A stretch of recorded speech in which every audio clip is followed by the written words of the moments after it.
क्या हुआ जब नासा के सॉफ्टवेयर में डाली गई श्री राम की कुंडली, जानकर हो जाएंगे हैरान। दोस्तों, आजकल लोगों को विज्ञान पर इतना भरोसा हो गया है कि वो शास्त्रों में लिखी गई बातों को गलत मानते हैं।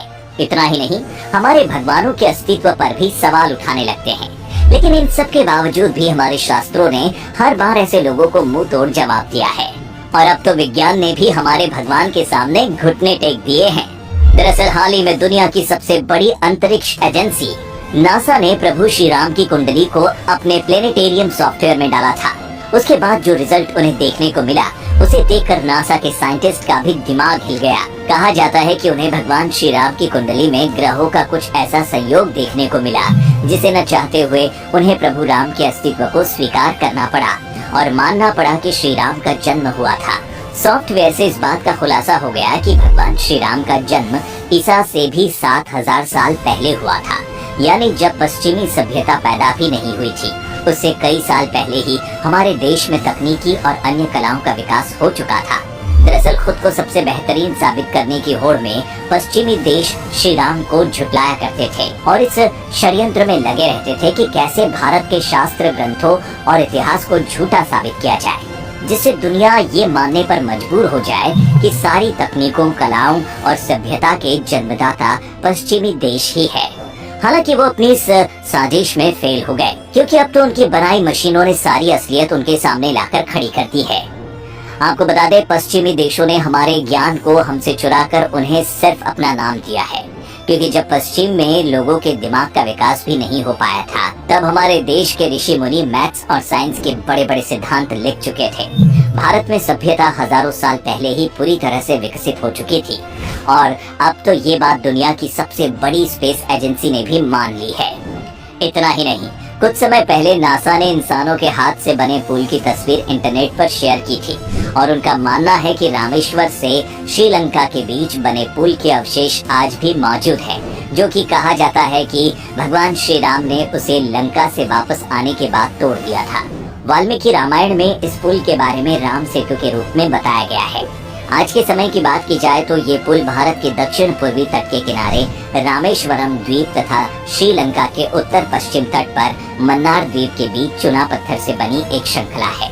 वाल्मीकि रामायण के अनुसार 3 दिन लगातार ढूंढने के बाद नल और नील ने समुद्र में वो जगह ढूंढी जहाँ से आसानी से लंका पहुँचा जा सकता था और तब उस स्थान से लंका तक जाने के लिए पुल बनाने का फैसला लिया गया।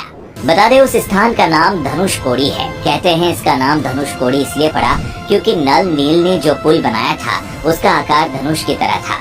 शोधकर्ताओं के अनुसार इस पुल को बनाने में एक खास तरह के पत्थर का इस्तेमाल किया गया था, जिसे साइंस की भाषा में प्यूमाइन स्टोन कहा जाता है। ये पत्थर डूबता नहीं है।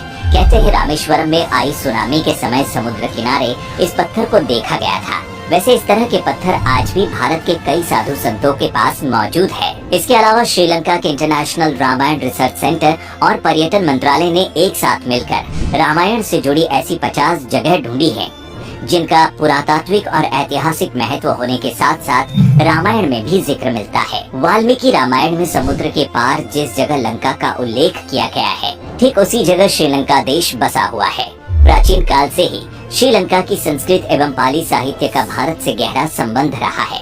कुमार दास के बारे में कहा जाता है कि वे महान संत कालिदास के परम मित्र थे। बता दें, उनकी ये रचना भारतीय महाकाव्यों की परंपरा पर भी आधारित है। श्रीलंका में एक स्थान है जिसका नाम महियांगना मध्य है। मान्यताओं के अनुसार ये लंकापति रावण का हवाई अड्डा था। कहते हैं जब रावण माता सीता का हरण करके उन्हें लंका लाया था तो उसने अपने पुष्पक विमान को यहीं पर उतारा था। Sri Lanka international Ramayana research centre की माने तो रावण के 4 हवाई अड्डे थे, जिसमें से पहला है उसानगोड़ा, दूसरा गुरुलोपोथा, तीसरा तोतु पोलांकरा और चौथा वारियापोला।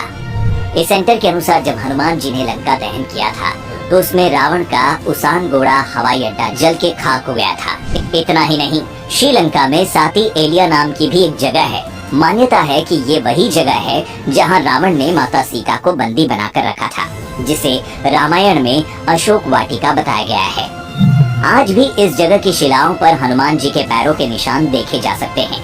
इतना ही नहीं, जब कार्बन डेटिंग की मदद से इसकी उम्र का अंदाजा लगाया गया तो ये सच सामने आया कि इनकी उम्र लगभग 7000 वर्ष पहले की है। यहाँ देवी सीता का मंदिर भी है और उस मंदिर में प्रभु राम, लक्ष्मण और हनुमान जी की मूर्तियाँ भी हैं। कार्बन डेटिंग से पता चलता है कि वो मूर्तियाँ 5000 साल पुरानी हैं। जिस जगह पर यह मंदिर है वहाँ कभी विशाल वृक्ष हुआ करता था, जिसके नीचे माता सीता बैठी रहा करती थी। आपको ये वीडियो कैसी लगी हमें कमेंट करके जरूर बताएं और साथ ही ये वीडियो ज्यादा से ज्यादा लोगों के साथ शेयर करें।